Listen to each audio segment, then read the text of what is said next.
School. Je suis créature hybride, architecte, paysagiste, docteur en sciences, professeur, très passionné par les questions de l'animal dans les villes, du génie végétal. Et aujourd'hui, je vais vous parler de ville, je vais vous parler de montagne, je vais vous parler de mer, je vais vous parler de dynamique naturelle, mais je vais aussi vous parler de la loutre, du castor, du léopard, de la coccinelle, probablement un petit peu du cuy de la corneille, et puis certainement, mais certainement des humains.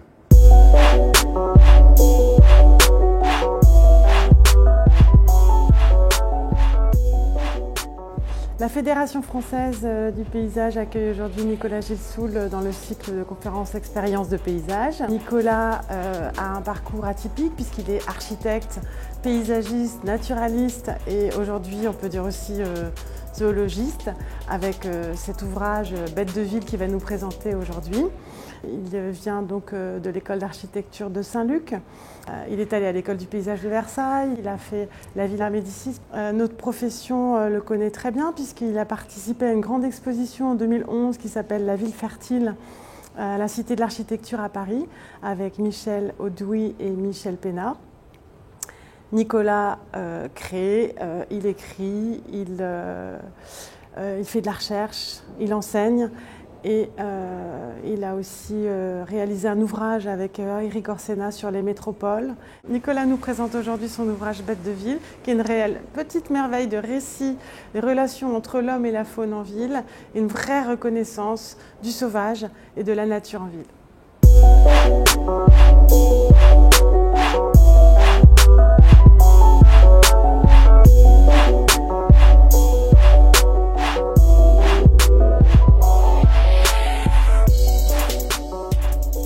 Je ne vais pas présenter de projet de paysage, je ne vais pas présenter de projet d'architecte, je ne vais pas présenter de projet d'urbaniste. Je vais te présenter des ressorts qui devraient, en principe, participer à la révolution de ce qui est en train de se passer dans nos villes aujourd'hui. C'est l'arrivée de cette faune sauvage ou la reconnaissance de cette faune sauvage qui change tout, qui change nos positions, qui change nos métiers, qui change nos regards. Alors, on va reparler de cette tortue. Souvent, on me demande comment est-ce que ça a commencé, cette histoire-là. Ça a commencé bien avant Saint-Luc, en fait. Ça a commencé bien avant l'école d'archi. Ça a commencé là, quelque part, sur cet alpage, entre 1800 et 3000 mètres d'altitude, en Suisse. J'avais 7 ans. Je regardais ce qui se passait autour de moi et j'étais fasciné par plusieurs choses.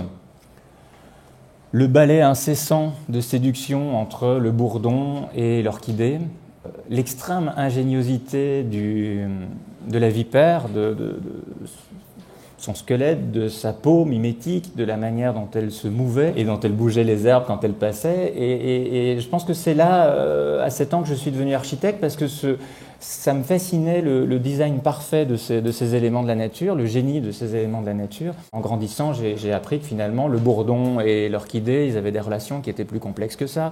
Et puis, je me suis intéressé au comportement et aux relations entre les mulots, entre la vipère et tel autre machin. Et ça a commencé à devenir des relations qu'on appelle de l'écologie aujourd'hui, c'est-à-dire les relations entre les choses, jusqu'à l'échelle du paysage, jusqu'à l'échelle de la vallée, jusqu'à l'échelle de la montagne, etc., jusqu'à l'échelle planétaire. Et c'est ces études-là qui, petit à petit, m'ont mené à faire des études d'architecte. Parce que je me suis dit, j'étais pas très très bon en biologie, à part le fait de dessiner, ça j'adorais. Sinon, dès que ça commençait à devenir trop chimique, j'étais perdu. Donc je me suis dit, je peux devenir architecte parce qu'au moins je vais pouvoir travailler sur ce milieu et essayer de comprendre comment, moi aussi, intégrer les humains à ce milieu complexe. Et à Saint-Luc, on a eu la chance d'avoir un professeur qui était très intéressé par ce qu'on appelait à l'époque l'architecture vernaculaire. Bon, c'est un peu passé de mode aujourd'hui. C'était une architecture sans effet, une architecture sans architecte, une architecture qui répondait aux contraintes du milieu. C'est fascinant, et comme Sherlock Holmes, essayer de comprendre pourquoi le mur est plus épais, pourquoi la fenêtre est plus petite, pourquoi la matière, etc. Et en dernière année d'architecture, je suis parti là-bas. Quand je dis là-bas, c'est dans d'autres montagnes, c'était au pied de l'Himalaya, au Népal, dans un petit village qui s'appelait Nagarkot, qui s'appelle toujours Nagarkot, il est toujours là. Et dans ce petit village, l'idée était d'étudier, entre autres, la relation du bâti avec son seuil, avec la route. Puis petit à petit, c'est devenu plus complexe que ça. Ce qui m'a intéressé, c'était elle et eux. C'était les gamins qui étaient dans les rues, qui étaient là, qui étaient quand même très particuliers et qui avaient une vision du monde tout à fait particulière. Je me suis rendu compte que l'architecture, non seulement il n'y avait pas d'effet, mais qu'en plus, elle était liée à autre chose qu'on appelle la cosmogonie, c'est-à-dire la manière dont ces habitants-là voient le monde et envisagent le monde. Nouveauté pour moi, à ce moment-là. Et là, ça a dézoomé énormément. Et j'ai compris que le projet d'architecture ou le projet de paysage était lié à cette question de cosmogonie. Bon, j'ai 17 ans à ce moment-là. Aujourd'hui, on le sait, notre nouveau milieu naturel, c'est la ville. Hein, aujourd'hui, demain. Quand je dis la ville, et ses franges. On sait aussi que 2/3 de l'humanité devrait la rejoindre bientôt. Et on sait aussi que cette photo-là n'est pas du tout une photo de science-fiction, c'est une photo prise depuis un satellite. Et ce que vous voyez, c'est la couche de lumière, finalement, provoquée par l'accumulation des villes, qui fait que la planète est entourée d'un halo lumineux et qu'il y a très peu d'endroits sur la planète aujourd'hui qui n'est pas soumis à ça. On a perdu la nuit. En France, chaque nuit, il y a 11 millions de lampadaires qui s'allument. Il y a 3,5 millions d'enseignes lumineuses qui clignotent. Donc pour voir la Voie lactée, depuis Paris, il faut descendre en Corse, en gros. Donc évidemment, cette ville, c'est un milieu très particulier, c'est un milieu qui est fragile, c'est un milieu qui est soumis à plein de conditions extrêmes. Hein. Si j'ai quelques chiffres, il y a 40 000 tonnes de déchets par jour à New York. Jakarta est descendu de 25 mètres sous le niveau de la mer en 10 ans. 289 jours de pluie à Copenhague par an, c'est pas mal, quand on se plaint. 6 degrés de différence entre le trottoir droit et le trottoir gauche à Montréal, en fonction des canicules l'été.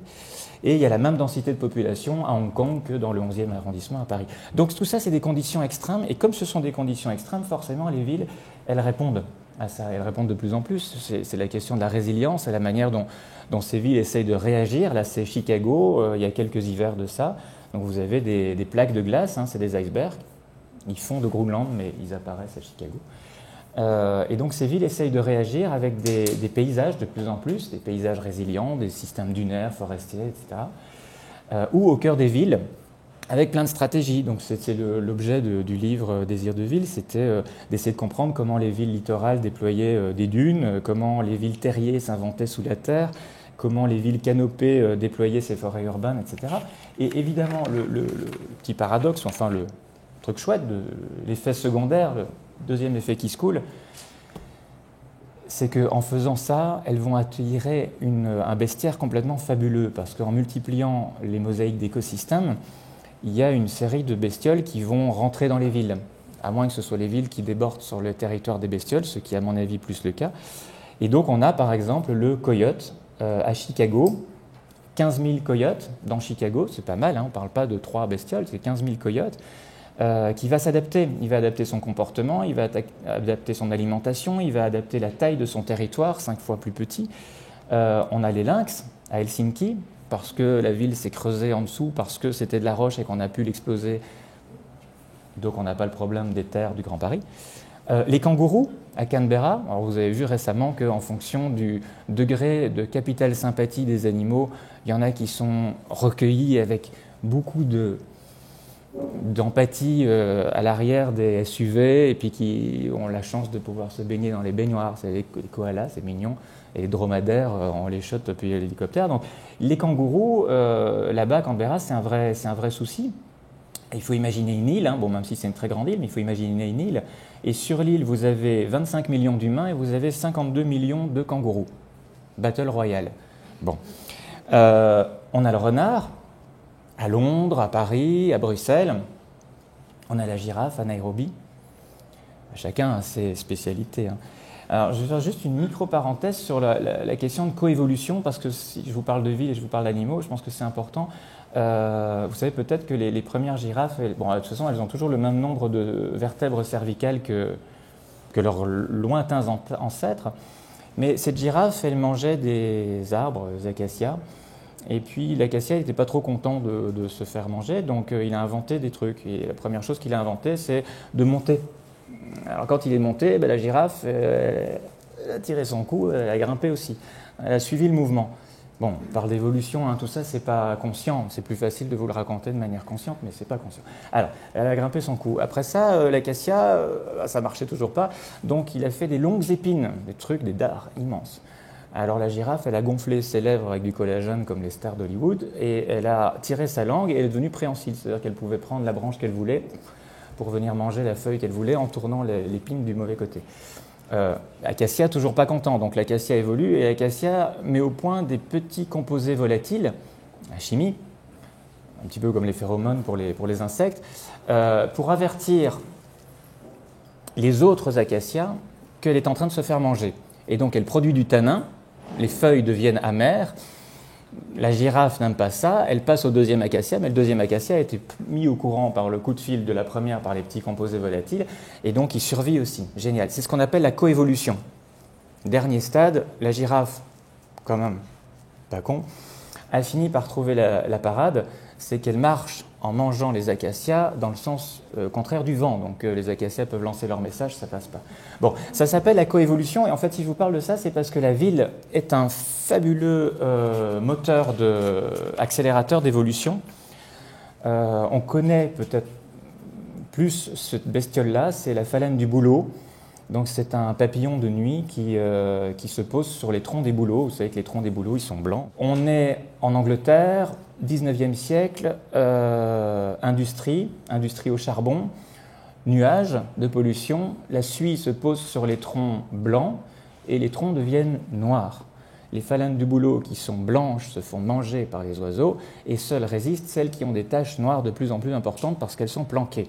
60 ans plus tard, révolution industrielle, machin, on enlève le charbon, la pluie, les troncs redeviennent blancs, les phalènes du bouleau redeviennent blanches pour survivre. Ça, c'est vraiment accéléré en 60 ans par la ville et par la proximité de la ville. Et du coup, aujourd'hui, ça m'a très fort intéressé, ces trucs-là, donc je me suis penché là-dessus, avec les scientifiques qu'il fallait. Et vous avez par exemple là-haut le merle, eh bien, à proximité de Milan. Alors aujourd'hui, c'est... mais à la proximité de Milan, le vrombissement des voitures est tellement fort que le merle a adapté son chant et qu'il est beaucoup plus aigu pour passer au-dessus. Je crois que c'est dans le sud de l'Italie. Les merles qui sont à proximité de l'aéroport vont adapter leur chant en fonction des horaires de décollage et d'atterrissage des avions. Pas mal. La corneille que vous avez en dessous, elle casse les noix en les jetant à Osaka, au Japon. Elle les jette sur le passage piéton. Elle attend que les voitures écrasent et quand le passage devient vert, elle descend, elle va chercher sa noix au milieu des autres passants. L'escargot que vous voyez là, c'est un escargot à Amsterdam. Sa coquille est devenue blanche en quelques générations pour supporter les îlots de chaleur urbains. Et son copain, le petit lézard qui est là, il habite à Porto Rico. Et lui, avant, il grimpait sur des écorces d'arbres et maintenant, il grimpe sur des façades de verre et de béton, donc ça glisse. Donc les coussins de ses pattes sont devenus des Nike Air et donc ça lui permet de rebondir. Les hirondelles ont des ailes plus courtes pour avoir des voilures plus courtes pour pouvoir faire des acrobaties et éviter les voitures quand elles vont chercher les insectes en partie basse aux États-Unis. Les deux petits passereaux qui sont en haut ont la morphologie du bec qui a évolué pour pouvoir picorer les graines que leur donnent les Anglais, qui sont plus grosses que les graines qu'ils trouvent dans la nature. Et maintenant, la bouffe est tellement bonne en Angleterre pour ces petits passereaux qu'ils ont même changé leur parcours de migration et ça se transmet de génération en génération. Inutile maintenant d'aller en Afrique du Nord. Ils restent en Angleterre, ils sont très très bien nourris avec des scones, donc tout va bien. Et le petit qui est en bas, c'est un jardinier MacGregor. Lui, c'est un véritable architecte paysagiste. Il fait des tours incroyables en brindilles, des trucs qui font 1,50 m de haut. Il est petit comme ça. Et il tourne autour. Et quand il veut attirer sa femelle, il a un vocabulaire, enfin une série de notes, de sons qui est tout à fait fabuleux. Et il imite tout. Il imite les autres oiseaux, mais il imite aussi ce qu'il y a autour. C'est-à-dire qu'il peut imiter le coup de la hache sur le machin, la tronçonneuse, les gamins qui courent dans l'école, etc. Donc ça marche vraiment beaucoup chez les femelles MacGregor en ce moment. C'est la dernière tendance. Donc pour vous montrer que tous ces animaux, ils sont en train d'évoluer. à la proximité des villes. Ici, c'est une pie. Vous savez que la pie, elle a aussi une série de sons incroyables qu'elle peut faire. Elle peut imiter tout un tas de trucs. Il y a quelques semaines, il y avait une vidéo virale qui passait sur les réseaux où on la voyait faire le son de la sirène de pompiers.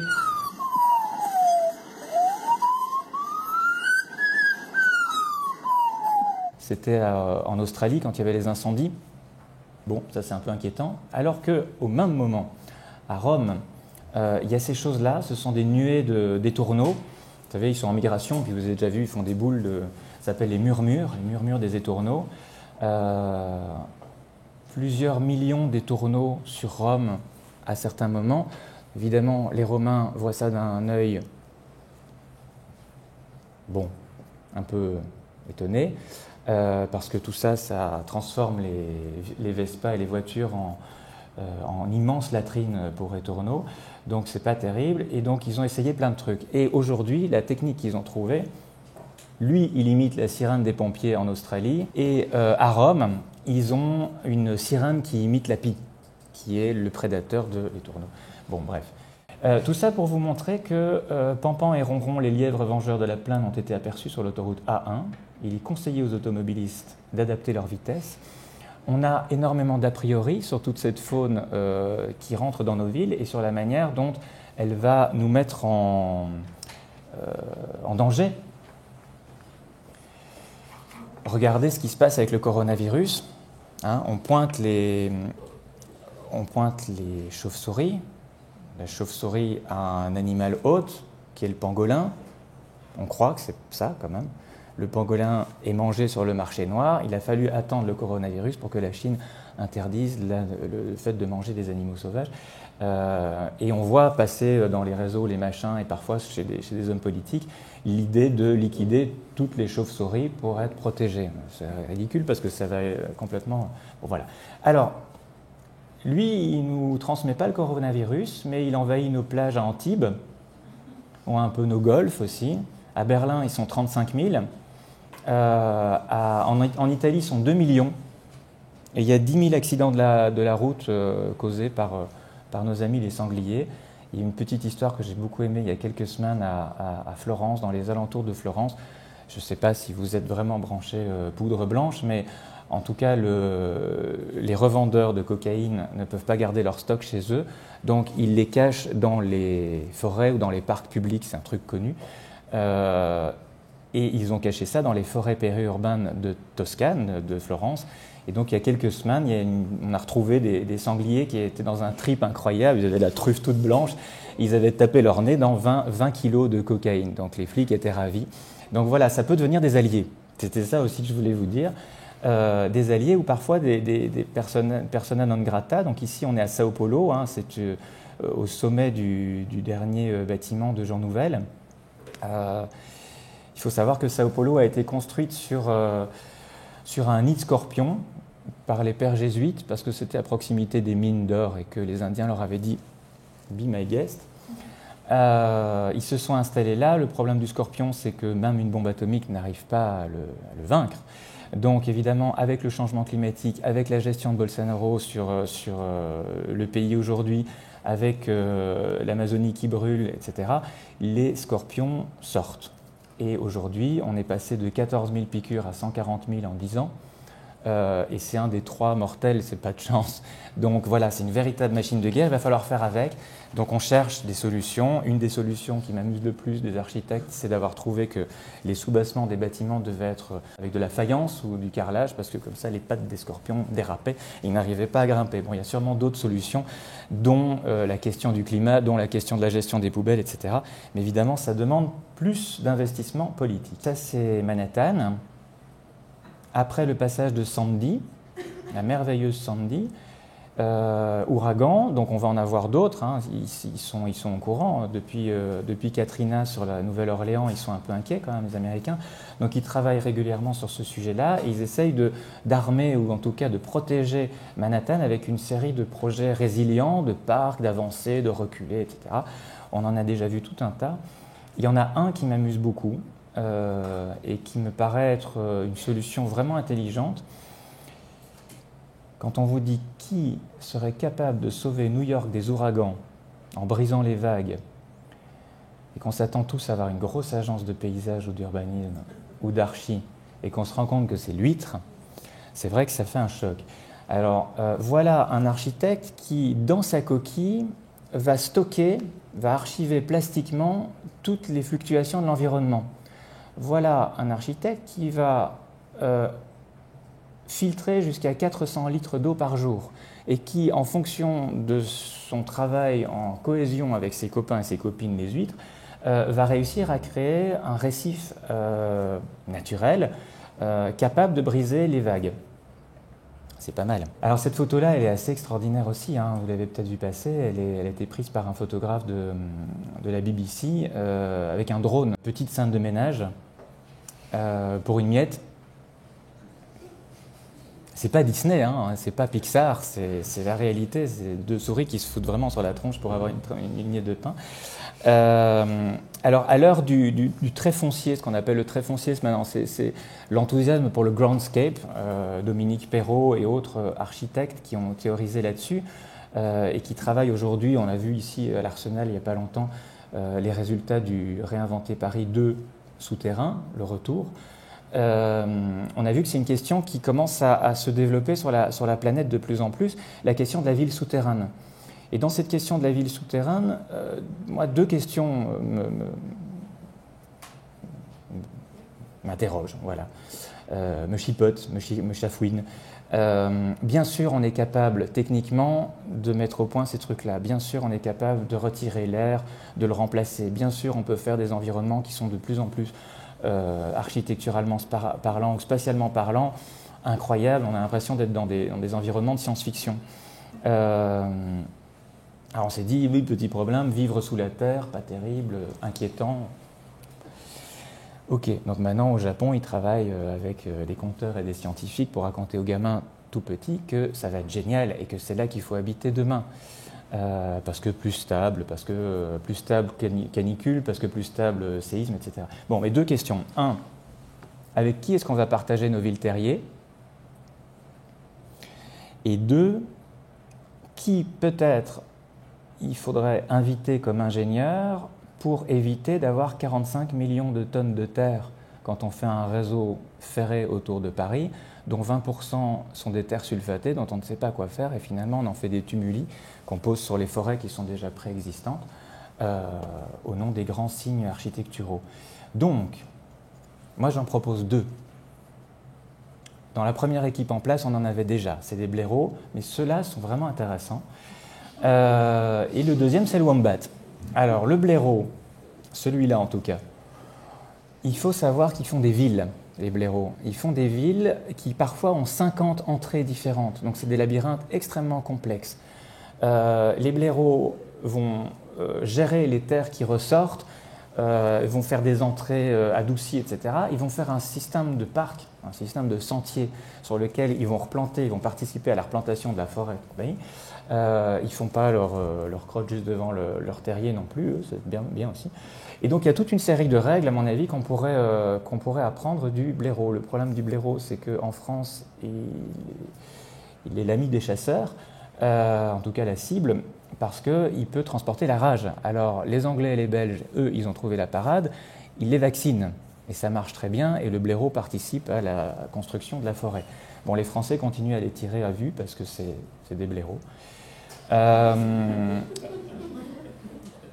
Le wombat, il est pas mal non plus. Le wombat, il a un bouclier à la place du derrière.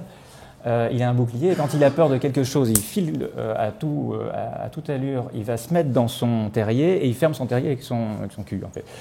Le wombat, il est assez extraordinaire aussi pour une autre raison, parce que ça, c'est le rêve, c'est le Graal pour les entreprises du BTP. Le wombat fait des crottes carrées, cubiques. Vous imaginez l'entreprise du BTP qui a compris le système et qui arrive à faire des briques sans avoir besoin de moule, parce que c'est ça le truc, lui il le fait juste avec son intestin, et parce qu'il est stressé, il a des mouvements d'intestin qui font que ça fait des briques cubiques.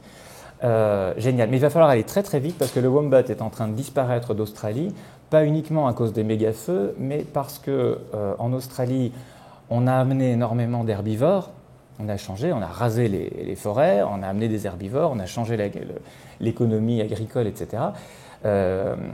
Et évidemment, il n'y a pas de l'herbe pour tout le monde. Donc, personne non grata, les kangourous qui mangent de l'herbe et les wombats qui mangent de l'herbe aussi. Donc, les wombats, ils sont quand même un peu mignons, donc on ne les tire pas à vue. Mais le problème, c'est que ce sont des grands poètes, les wombats. Et donc, ils ont été mangés maintenant des fleurs d'héliotropes qui sentent très très bon, qui sont bleues, qui sont magnifiques, mais qui lui mettent une maladie du foie incurable qui font que les wombats disparaissent. Voilà. Alors, de Paris à Singapour, on nous promet des forêts urbaines. Oui, pas toutes comme celles du parvis de l'hôtel de ville, hein. Des vraies forêts urbaines, des trucs grands avec un vrai sol en dessous. Les forêts urbaines à Vancouver, puisque là on est à Vancouver, on est près de Seattle, elles ont une équipe de paysagistes extraordinaires pour la déployer. Ce n'est pas les copains des ABF locaux. Bon, mais ça en général, paysagistes, architectes et ABF, ça ne fait jamais bon ménage. Mais là, ils sont très très furieux parce que ces paysagistes extraordinaires sont aussi architectes, bûcherons, hydrauliciens, terrassiers, ingénieurs.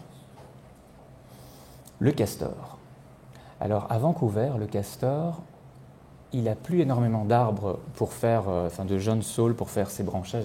Donc il prend tout ce qui vient. Donc il prend aussi les panneaux de signalisation en bois, il prend les trucs qui tiennent les abris pour les oiseaux, il arrache machin. Alors quand il y a un arbre qui est séculaire ou qui est protégé ou qui est répertorié, bon bah lui il voit pas la différence, donc il va tailler dedans avec ses dents. Donc il n'est pas toujours copain-copain, et puis de temps en temps dans les parcs publics, bah, il dévie des rivières, donc il fait des mares, donc il fait des trucs. Bon. Il travaille, il est nouveau en ville. D'habitude, il est plutôt habitué aux grandes forêts. Alors, je ne sais pas si vous connaissez l'histoire du Yellowstone, mais c'est assez beau. On est dans un grand parc naturel, on n'est pas en ville. Aux États-Unis, ils ont ramené il y a quelques années des loups. Et les loups ont chassé les wapitis. Les wapitis, c'est des espèces de cerfs, enfin c'est le même genre de bestioles, qui jusque-là se coulaient super tranquilles dans le parc. Ils ont chassé les wapitis. Donc les wapitis, ils n'ont plus pu dévorer tous les arbres qu'il y avait au même endroit. Ils ont été obligés de bouger.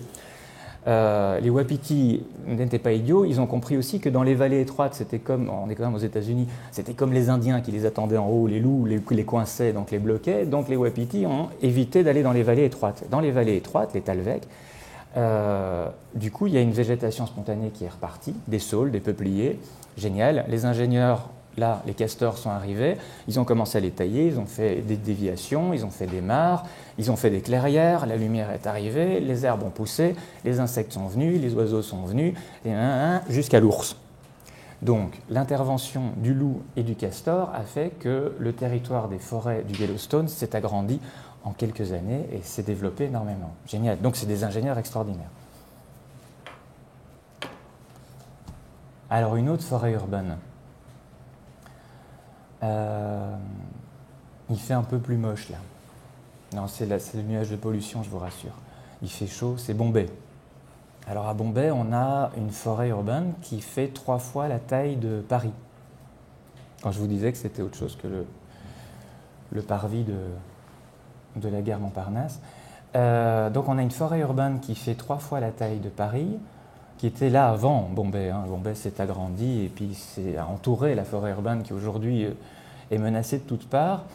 Et dans cette forêt urbaine, il y a un animal. Il y a plein d'animaux. Il y a des mangoustes, il y a des cobras, il y a des pythons, il y a tout un tas de trucs extraordinaires. Et il y a un animal qui, lui, va rendre des services à la ville de Bombay. Et qui aime particulièrement, je vous donne un petit indice, elle aime particulièrement les parfums de luxe. C'est le léopard. Il y en a 40 dans cette forêt. Et pourquoi est-ce qu'ils rendent un petit service à la ville? Parce que l'Inde, dans les années 90, ont utilisé énormément d'antibiotiques sur leur bétail. Ces antibiotiques massifs, ces antibiotiques sont restés dans les carcasses du bétail. Quand le bétail était jeté sur les charniers à ciel ouvert, les vautours sont venus les nettoyer. Les vautours ont accumulé ces antibiotiques et sont morts, tous. Du coup, les charniers ont continué à pourrir gentiment, et ce qui s'est développé, puisqu'on est au pays de Gandhi, c'est les chiens errants. Et les chiens errants ont pris le relais, et donc ont dévoré les carcasses. Eux, ils s'en sortent plutôt pas mal avec les antibiotiques, ça marche. Par contre, ils ont la rage. Alors, comme au pays de Gandhi, on n'a pas ni l'argent pour les vacciner comme les blaireaux belges, ni l'envie de les liquider comme ailleurs, ils se baladent partout. Et donc, il y a de plus en plus de cas de rage. Et le léopard en a fait son repas de prédilection. Donc, il peut en croquer allègrement 6 à 7 dans son repas. Donc, c'est bien. Ça, il y a une espèce de balance naturelle qui se fait. Il vaut mieux qu'il croque ça plutôt qu'un gamin, parce que les bords du bois, de la forêt, sont habités. Sont habités aussi bien par des condominiums sécurisés avec surveillance vidéo que de bidonvilles. Alors vous imaginez bien qu'il n'y a pas la même réaction, mais le léopard, il passe de l'un à l'autre sans jugement. Lui. Par contre, ce qui est très intéressant, c'est que Bombay a mis en place une petite bande dessinée qui distribue, c'est une assoce qui fait ça, qui est vachement bien, qui distribue aux bidonvilles et qui explique comment se prémunir du léopard pendant la nuit. Et donc, si vous allez faire pipi, vous devez faire pipi debout, tous et toutes, parce que si vous êtes accroupi, vous risquez d'être pris pour autre chose. Et quand vous faites pipi la nuit derrière dans la forêt, si vous avez un téléphone portable ou un briquet, il faut chanter. Alors c'est pas super discret, mais en même temps vous risquez pas de vous faire croquer, donc ça vaut le coup. Et surtout, ils expliquent comment justement gérer les déchets au pied des habitats informels pour arriver à ne pas attirer le léopard. Je vous disais tout à l'heure qu'elle adore les parfums de luxe, c'est vrai, c'est-à-dire qu'aujourd'hui, pour les attirer, les photographes animaliers, ils utilisent Chanel numéro 5 ou Obsession de Calvin Klein. Ils mettent ça sur la pierre et directement, les cougars arrivent. Alors, voilà une autre bestiole. Oui, c'est une voiture. C'est une Bentley extrêmement chère, c'est une Bentley sur mesure. Au paysage que vous voyez derrière, on n'est pas dans la mer de sable, on est à Dubaï.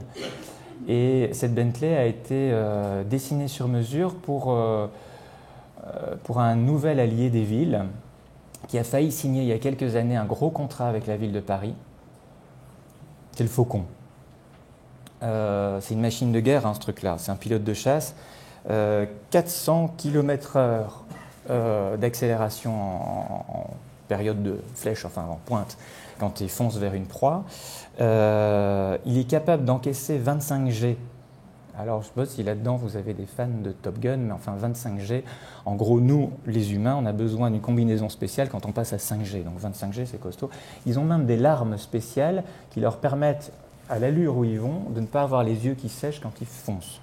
Donc c'est extraordinaire, c'est une machine incroyable. Et donc à Dubaï, il y a même des supermarchés du Faucon. Vraiment un mall commercial, le supermarché du Faucon. Et donc il y a quelques années, je vous disais, il a failli signer un contrat avec la ville de Paris, avec la mairie du 10e, qui avait imaginé d'engager des faucons pour se débarrasser des pigeons.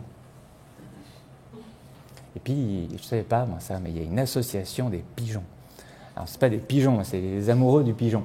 À Paris, ils sont très puissants, donc voilà. Ils ont fait plier Hidalgo et le Faucon a dû rentrer à Dubaï les plumes entre les pattes. Alors on a des forêts verticales absolument partout, de Milan à Toulouse, on va vous dire elles sont toutes extraordinaires. Moi ce qui m'intéressait quand j'ai bossé là-dessus, c'était d'essayer de comprendre quelles étaient les guerres qui faisaient rage au sein de ces tours, au sein de ces jardins. Je ne parle pas de la guerre entre promoteurs, élus, machin, etc. Ça, c'en est une autre, mais vous la connaissez. Mais celle que vous ne connaissez peut-être pas, c'est celle-là.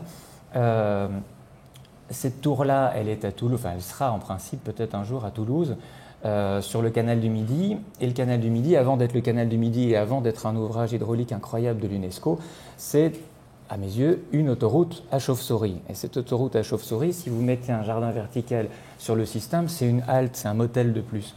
Et donc c'est plutôt intéressant pour la ville de Toulouse parce que la chauve-souris, elle peut croquer 600 moustiques par jour. C'est le meilleur allié qu'on ait contre les moustiques. Alors vous allez me dire, oui, mais la chauve-souris est porteuse du coronavirus. Oui, mais ça, c'est des pipistrelles, hein, on est à Toulouse. Donc là, ça va. Et par contre, ce qui est en dessous, c'est à Toulouse aussi, et ça, c'est un moustique tigre. Et le moustique tigre, c'est Zika, chikungunya et la dengue. On a déjà eu chikungunya et la dengue, Zika et la dengue en France au début de l'année. Ça y est. Donc le moustique tigre, c'est plutôt pas mal de le croquer. Donc travailler avec Batman, c'est une bonne idée.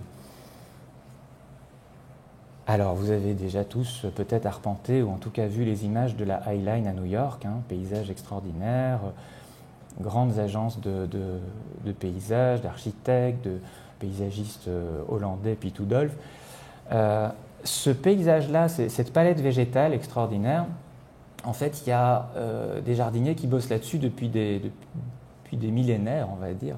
Aux États-Unis, c'est la prairie américaine, c'est toute la flore de la prairie américaine. Il y en a qui sont très très forts pour la gérer, pour l'entretenir et pour la composer, mais ils n'ont absolument pas bonne presse aux États-Unis, c'est les chiens de prairie.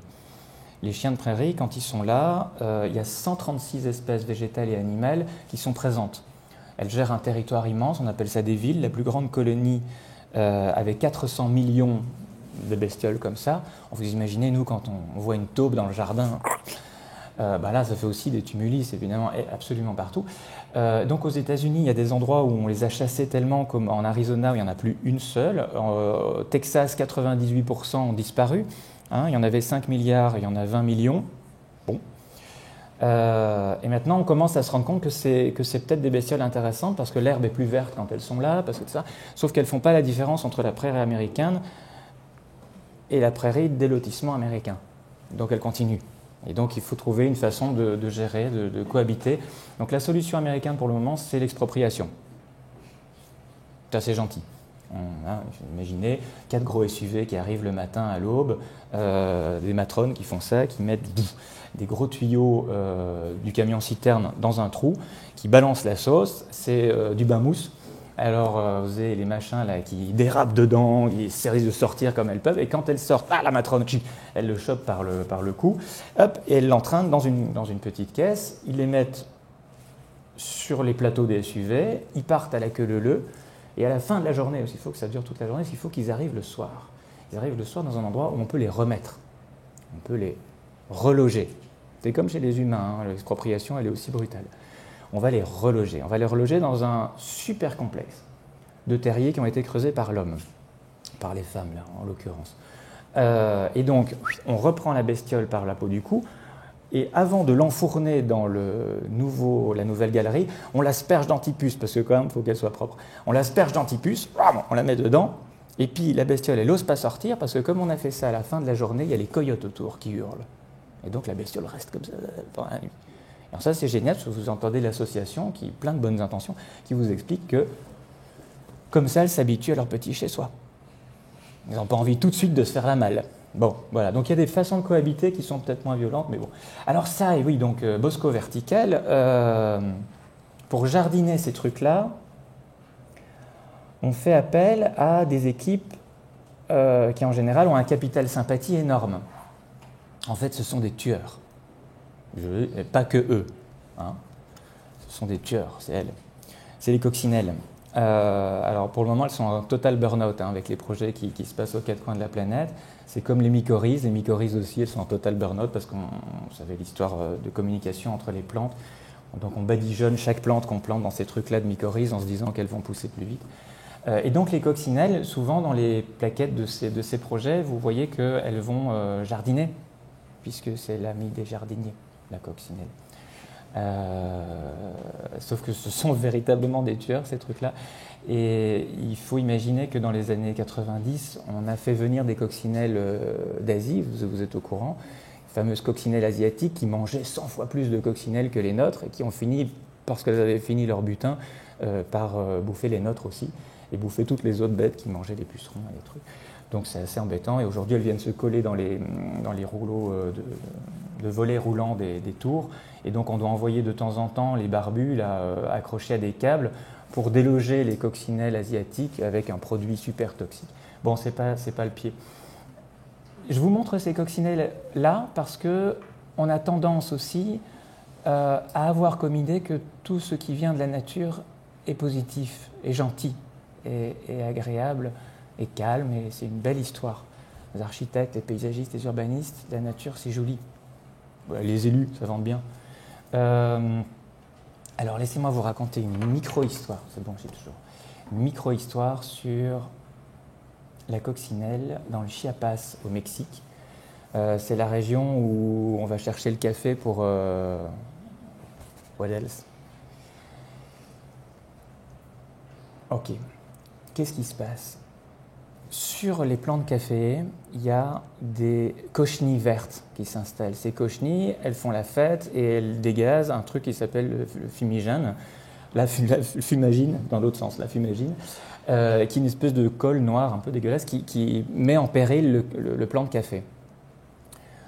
Bon, donc, il y a des fourmis aztèques, on est au Mexique, hein, des fourmis aztèques qui travaillent là sur ces plants de café et qui vont traire les cochenilles, comme nos pucerons, qui adorent ces trucs-là. Alors évidemment, elles protègent les pucerons des attaques de la coccinelle locale, une coccinelle grise avec une espèce de petit duvet comme ça. La coccinelle bosse avec un tueur en série. On l'appelle la mouche décapiteuse. La mouche décapiteuse, c'est une toute petite mouche. Elle arrive. Elle ne pond ses œufs que dans les fourmis qui sont vivantes. Donc, elle voit des fourmis qui courent. Elle arrive. Elle pond dans la fourmi. La mouche décapiteuse se développe dans le corps de la fourmi. Elle remonte, elle bouffe la fourmi par l'intérieur. Et au moment où elle arrive à la tête, pouf, ça saute comme un bouchon de champagne, d'où le nom de mouche décapiteuse. Terrible, hein, je vous ai dit, c'est terrible la nature. Bon. Mouche décapiteuse. Qu'est-ce qui se passe? Les fourmis, elles ont compris le truc. Donc, quand elles voient arriver une mouche décapiteuse, c'est alerte générale, la mouche décapiteuse est là. Du coup, elle tombe sur ses pattes arrière, enfin sur son dos, elle laisse ses pattes arrière, elle tombe en catatonie. La langue sur le côté, je suis morte. Et elles font tellement les idiotes que les mouches décapiteuses, elles se disent, mince, le cœur bat moins, enfin tout un tas de trucs, donc elles passent à côté. Et à ce moment-là, elles envoient un SMS sur WhatsApp directement à toutes les autres, à toute la colonie de fourmis pour dire mouche décapiteuse. Donc toutes les fourmis sont sur le dos et toutes les fourmis font semblant d'être mortes. Donc la mouche décapiteuse se barre et est déçue. Sauf que la coccinelle, à ce moment-là, elle intercepte le message. Elle est sur la liste Facebook. Elle intercepte le message. Les fourmis sont en train de dormir. Batterie de DCA éteinte. Les coccinelles arrivent. Et à ce moment-là, elles n'ont pas trop le temps, parce que c'est très rapide, elles n'ont pas le temps de commencer à bouffer les cochenilles. Donc qu'est-ce qu'elles font? Elles se retournent et elles pondent leurs œufs en dessous de la feuille où il y a les cochenilles. La mouche décapiteuse est barrée. Les fourmis se réveillent. Elles se remettent sur leurs pattes. Les coccinelles sont barrées. Les œufs grandissent et ils bouffent les cochenilles par-dessous. Voilà. Donc quand on a balancé des insecticides en se disant on va essayer de liquider ces cochenilles, qu'est-ce qui s'est passé? Les fourmis sont mortes. Les cochenilles sont mortes, mais les cochenilles, elles vivent très très rapidement, donc elles reviennent très vite. Donc elles sont revenues tout de suite. Sauf que comme elles sont revenues, mais qu'il n'y avait pas les fourmis, il n'y avait pas le message sur le réseau Facebook, et donc les mouches décapiteuses ne sont pas venues, et les coccinelles ne sont pas venues non plus, et donc les cochenilles se sont développées, et donc on a dû remettre encore plus de produits dessus. Voilà, donc tout ça pour vous expliquer qu'on a tous des problèmes. Même McDo. Alors, McDo, face aux géants du fast-food américain, il n'y avait qu'une seule personne qui était capable de le faire plier, c'est le hérisson. Que le hérisson a un capital sympathie énorme, tous les paysagistes le savent, tous les élus le savent. Une perce d'un projet d'aménagement sur lequel il y a un hérisson, le projet passe. Même si dans le projet, il n'y aura pas. Alors les élus vous disent, il y aura des hérissons. Oui, oh, c'est bien. Ok. Donc, le hérisson, alors qu'est-ce qui s'est passé? Dans les années, il n'y a pas tellement longtemps, McDo avait sorti ce super dessert sans goût, et sur lequel il y avait un capuchon. Et ce capuchon, ça ressemblait à un espèce de chapeau mexicain, avec un trou dedans. Et le problème, c'est que c'est des Anglais qui jetaient leur McFlurry par terre une fois qu'ils l'avaient mangé. Et donc, le hérisson, lui, il est très très gourmand, donc lui, il aimait beaucoup le McFlurry, en fait. Donc, il allait chercher la dernière goutte du McFlurry dans le fond du machin, et donc il se collait le chapeau mexicain autour du cou, et puis après, c'est foutu, parce que vous imaginez le hérisson avec un chapeau mexicain. D'abord, il ne savait plus marcher, et puis il se cognait partout, il ne voyait pas où il allait, donc il se noyait dans les flaques, et puis il marchait sur le trottoir, il ne voyait pas le bout du trottoir, donc il se faisait écraser. Une hécatombe. Les associations, pas des pigeons mais des hérissons cette fois-ci en Angleterre, ont sonné la sonnette d'alarme et il y a eu un terrible holà qui fait que McDo a été obligé de revoir sa copie pour redesigner le capuchon du hérisson. Les architectes ont été obligés de redesigner le capuchon. Bon, ça aurait été plus simple d'apprendre aux Anglais de jeter directement dans la poubelle, mais ça c'est un autre problème, c'est un véritable sujet politique. Bon, lui, quand il est là, c'est aussi une espèce parapluie, donc il y a 136, 140, je ne sais plus, espèces qui sont présentes. C'est vachement intéressant, et c'est surtout intéressant de comprendre que les hérissons en ville aujourd'hui, ils ont adapté leur rythme, leur alimentation, toute une série de choses, leur façon. Ils sortent plus tard, ils sortent vers minuit maintenant, ils ont permission de minuit maintenant, les hérissons, parce qu'ils sortent quand il y a moins de monde. Donc il y a tout un tas de trucs comme ça, et si vous comprenez comment fonctionne un hérisson, vous comprenez comment il faut dessiner un lotissement, parce que si on le dessine pour le hérisson, ça devient bien plus intéressant pour la biodiversité de l'ensemble de la ville. Alors là, on est juste à côté de la Silicon Valley, si, croyez-moi, et ces prairies sous-marines ont été sauvées de la pollution par la gourmandise d'un gang moustachu particulièrement agressif. Les loutres de mer. Alors, on en a ramené, en fait, en Californie, sur la côte.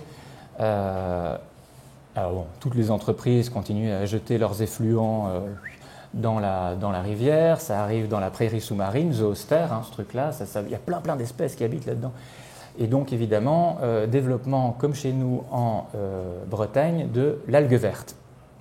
Ça a étouffé tout. Alors nous, on est super fiers de dire qu'on continue à la produire en masse. Là, ils ont appelé des loutres de mer. Et les loutres de mer, qu'est-ce qu'elles ont fait? Elles ont mangé des crabes. Les crabes, ils ont laissé tranquilles les lièvres de mer, qui sont une espèce de limace avec deux grandes ailes et des trucs de lièvre. Ça flotte, c'est vachement beau. Et ces trucs-là, comme ils étaient super tranquilles, eux, ils ont dévoré les algues vertes. Et donc la réserve de zoostère, aujourd'hui, elle s'est étendue à 15 000 km². Elle a fait x60, je crois, en termes de surface. Grâce à l'action conjuguée de la loutre de mer, du crabe, du lièvre de mer, pas à celle de la diminution du rejet des effluents de la Silicon Valley. On pourrait probablement bosser avec eux, ce serait intéressant aussi. Parce que le problème, c'est qu'on a réintroduit surtout des mâles, ça je ne vous ai pas dit, mais on a réintroduit surtout des mâles. Donc aujourd'hui, les mâles loutres sont particulièrement agressifs, ils deviennent dingues parce qu'ils n'ont pas assez de femelles. Ce projet aurait été porté par des écoféministes, on n'en serait pas là. Et aujourd'hui, ces mâles prennent tout ce qui passe pour s'exciter dessus, et donc il y a beaucoup d'autres animaux qui sont blessés. Voilà, on essaie de réguler, mais ce n'est pas simple. Alors ça, c'est à Lima.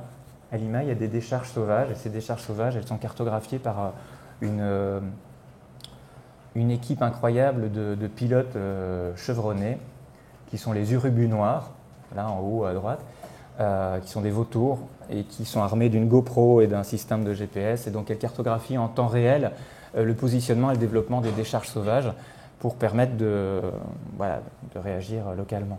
Et en dessous, c'est des corbeaux, c'est corbeaux freux. Eux, ils habitent au parc,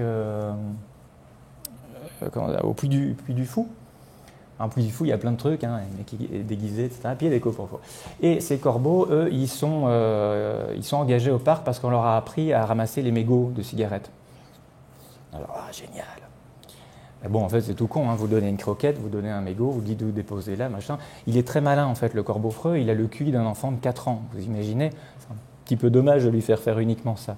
Donc aujourd'hui, on se rend compte que l'intelligence animale, elle passe notamment par la construction d'outils, et ces corbeaux sont capables de faire des harpons en découpant des feuillages particuliers en fonction de l'arbre, de la sorte d'arbre qu'ils vont avoir, de l'écorce, de la bestiole qu'ils veulent attraper, etc. Donc c'est vraiment un QI extraordinaire.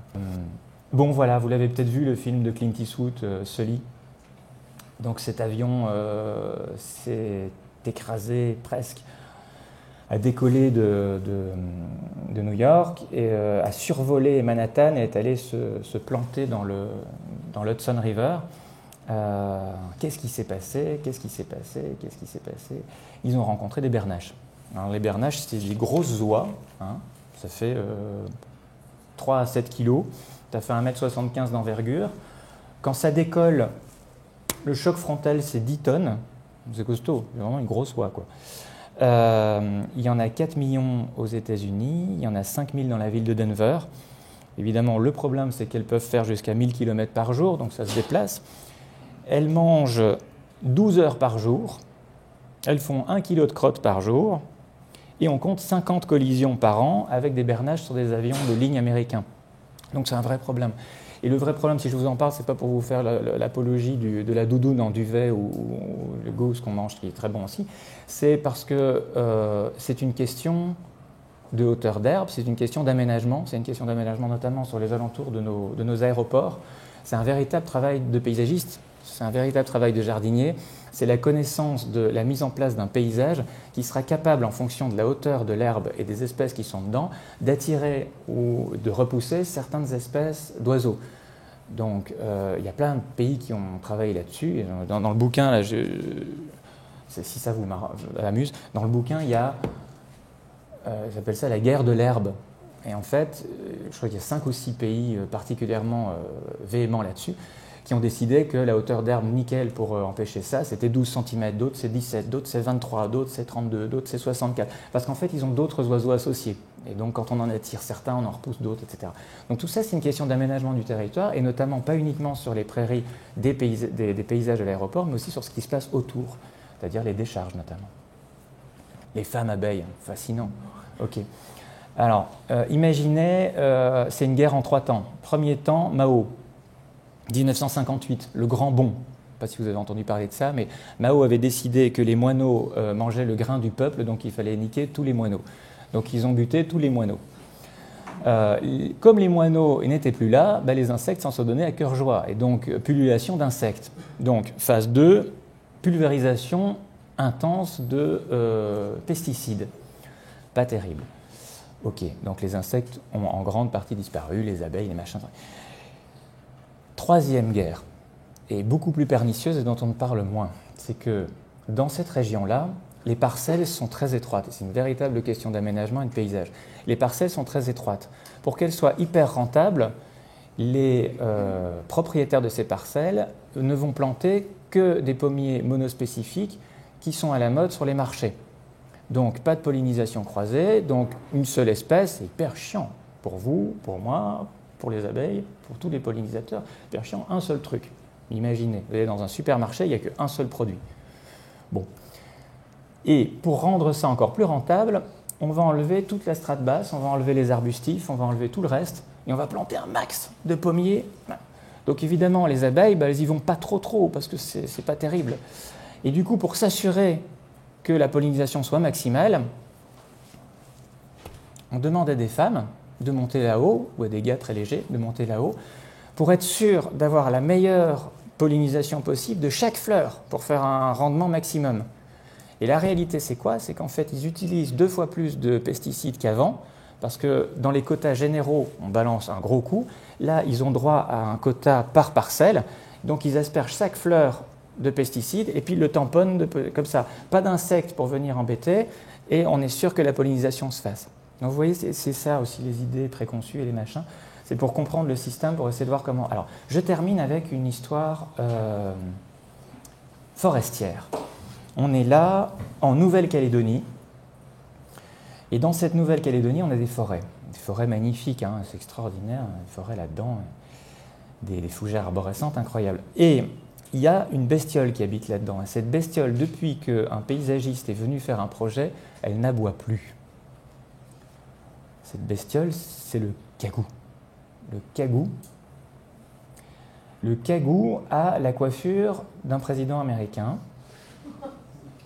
et un nez particulièrement, enfin un bec particulièrement intéressant, parce qu'il y a des plis dedans, parce que le cagou va farfouiller dans la terre, et donc pour éviter de prendre du sable dans le nez et d'éternuer, il a un nez à plis, enfin un truc à plis, un bec à plis. Il a aussi des plumes qui, quand elles se désagrègent, vont former une couche imperméabilisante que tous les ingénieurs de fringues s'arrachent. Ce cagou est assez extraordinaire, je ne vais pas là en couleur, mais il a des pattes rouges, il a des bottes rouges, mais alors ça, à côté de ça, Louboutin va se rhabiller.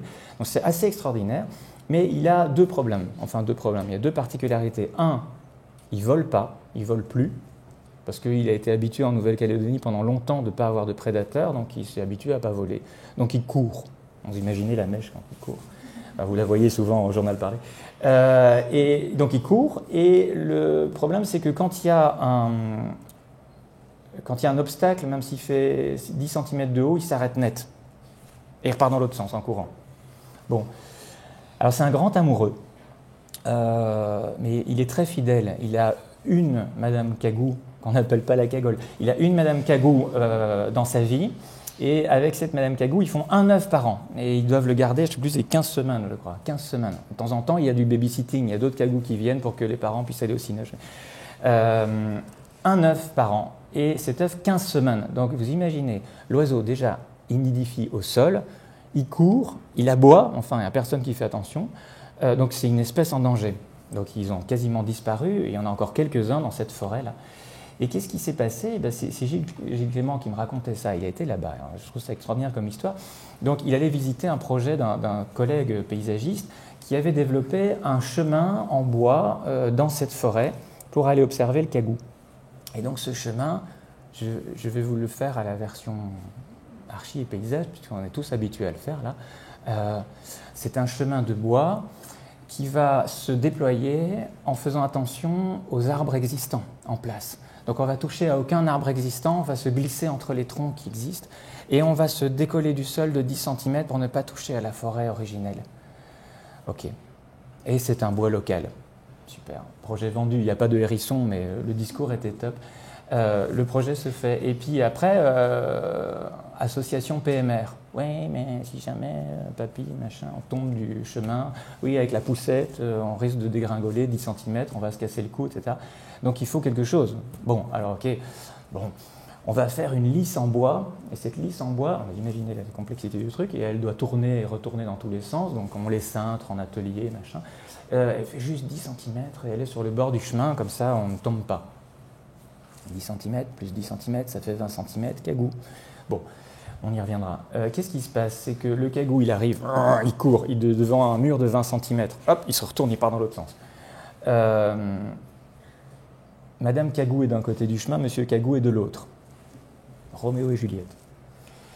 Alors, qu'est-ce qui se passe? C'est que l'automne, et oui, les arbres perdent leurs feuilles. Et donc les feuilles tombent sur le chemin. Et avant, les mecs qui étaient à l'entretien, ils balayaient, puis ça retombait dans la forêt, puis on ne regardait pas. À partir du moment où il y a une lisse en bois sur le côté, les feuilles elles restent coincées. Du coup, grève de la gestion. On les arme de soufflettes électriques. Le cagou, il est parti à tout jamais. Donc voilà, aujourd'hui, Gilles Clément, quand il y a été, avec son guide, il avait un machin haut-parleur, là, c'est les trucs gros haut-parleurs, et il le dépose au milieu de cette forêt magique, etc. Et puis le type enclenche le bouton et on entend... Quoi? C'est le cagou, c'est un enregistrement du cagou mâle qui aboie pour faire venir une femelle. Parce que depuis le projet, c'est plus possible. Voilà. Donc c'était juste pour vous dire que c'est... En fait, on est... Toutes ces bestioles, elles sont en train d'évoluer. Alors on se dit souvent, ah ben, si elles évoluent, tant mieux, ça veut dire qu'on peut continuer à faire ce qu'on fait. Non, parce qu'en fait, pour une bête qui évolue, il y en a 100 qui se plantent, donc ça ne marche pas. Donc il faut que ce soit à nous de commencer à évoluer là-dessus, il faut changer de légende. Travailler avec elles, parce qu'elles sont de plus en plus dans nos villes, de plus en plus différentes, de plus en plus présentes aussi. Il y a des alliés. Le but de ce bouquin, c'était ça. Moi, je ne suis pas naturaliste, en tout cas, c'est amateur. Je ne suis pas spécialiste de toutes ces bestioles, mais en apprenant avec ceux qui savent, le but, c'était d'essayer d'expliquer aussi aux élus, mais aux archis, aux paysagistes, etc., la façon dont ça fonctionnait, tout ça. Et tout ça est tout à fait lié et très présent. Et ce n'est qu'en nous intéressant à ce vivant qu'on va arriver à changer nos villes. Je termine avec cette image-là parce qu'elle est magique. Elle est un peu floue, je suis désolé, mais elle est magique quand même. C'est à Taïf, en Arabie Saoudite. C'est une station balnéaire, une ville balnéaire. Quand ce n'est pas la saison, c'est hors saison, logique. Et sur les balançoires des aires de jeu, c'est eux qui jouent. Et eux, c'est les chiens errants et c'est les singes. Et les singes maintenant ont adopté les chiens errants pour travailler de concert ensemble. Alors moi, ils se tapent surtout des pizzas à Taïf, mais ils travaillent de concert. Et je trouve ça très beau parce qu'on se rend compte aujourd'hui avec les progrès de l'éthologie, de la comportementale animale, des recherches sur l'intelligence animale, sur les émotions animales, sur les relations comportementales interespèces, etc., qu'on est arrivé à un seuil où on ne peut plus ignorer ça et que par contre il faudrait travailler avec ça dans nos projets. Et je vous laisse réfléchir avec une info que j'ai appris la semaine dernière, je crois. Il y a des petits poissons que vous avez, si vous avez des aquariums, je ne sais pas, en tout cas une mamie ou une tante qui a un aquarium, toujours les mamies et les tantes qui ont des aquariums, un petit poisson rayé, c'est le poisson zèbre. Et ce poisson zèbre, bon, en principe, il vit tranquille en Polynésie, mais là, il vit surtout dans nos aquariums aux quatre coins de la planète. Et ce petit poisson zèbre, on vient de se rendre compte qu'il rêve. Il a une activité cérébrale qui est la même que la nôtre quand on rêve. Donc je vous laisse réfléchir à quoi rêvent les poissons zèbres dans leur aquarium au milieu des villes. Voilà, merci.